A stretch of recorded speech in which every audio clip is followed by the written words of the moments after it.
So this is what we call the felucas. I was trying to find the source.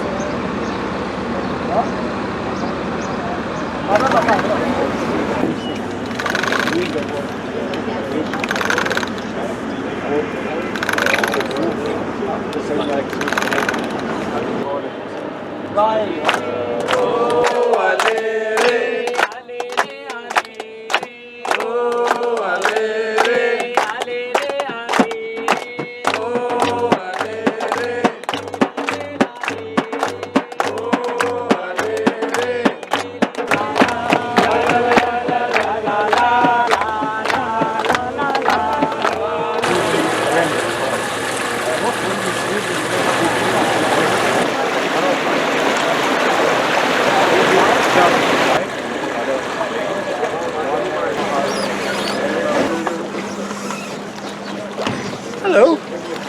Here's the foot. Now, when Muhammad went to school, they taught him the foot was this consonant B, which has no meaning. That's not how Hakim looked at the glyphs.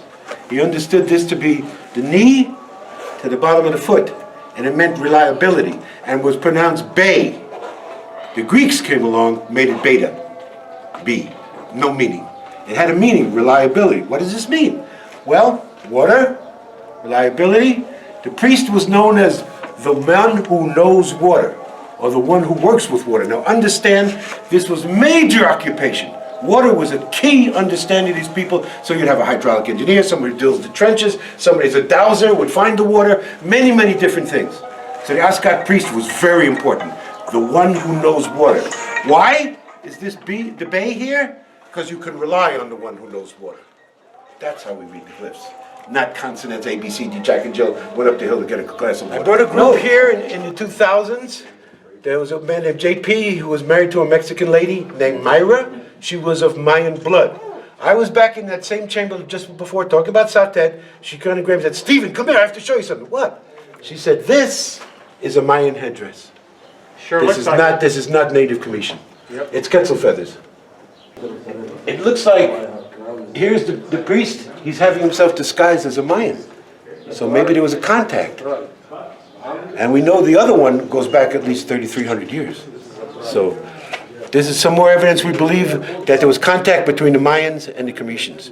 And when I sent this, the thing that I spoke about and showed to Hunbat's men, he said it was clear in their tradition, so with Del Alejandro, that the Mayans had come here and the Cometians had come there. So we've heard rumors for years of Cometian glyphs on Mayan temples. I've yet to see a picture of them, but there supposedly are Cometian glyphs somewhere in Mayan temples that's yet to be found.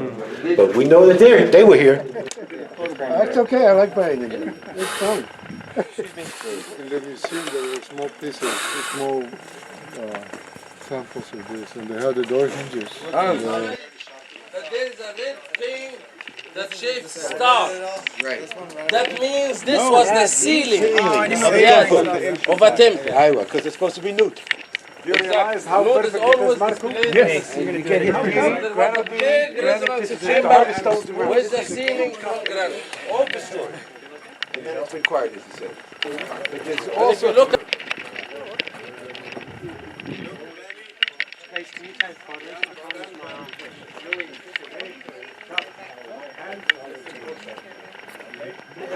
So we're at Elephantine Island, in Aswan, right next to the Nile River.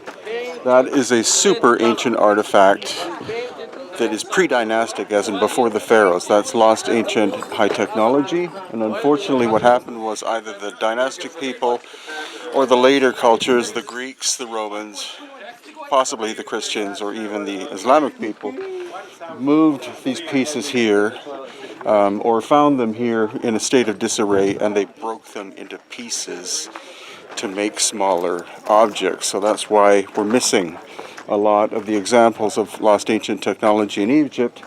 But you can see this is a broken one, and this is clearly also an example of machining technology beyond the capacity of the Bronze Age dynastic people of Egypt.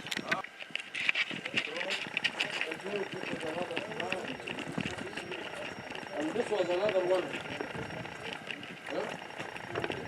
this one here. This one was another one just like the rose granite one. What I see here, that it was being quarried not to make millstones. Because making millstones like that other example over there where you see the circle and the square, that was to carve a millstone out of it. Here it looks like they were taking parts of it to use it in another building in another era. We see here all the red color. Yeah.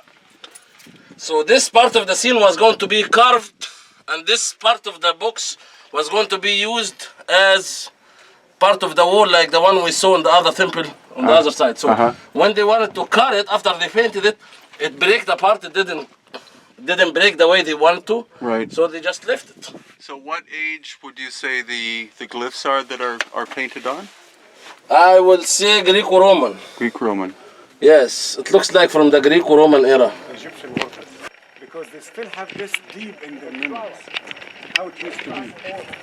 Also this. Even in the 200 years ago or more, the French or foreign anthropologists used to come and hire Egyptian workers to do the job, and then you will get the credit. Alexander. This is the line. I know it's L, okay? But the name above here, they use R, Alexander. How I know that they are the same person? Because of the second name. So I understand that we don't say it Alexander, it is Alexander too.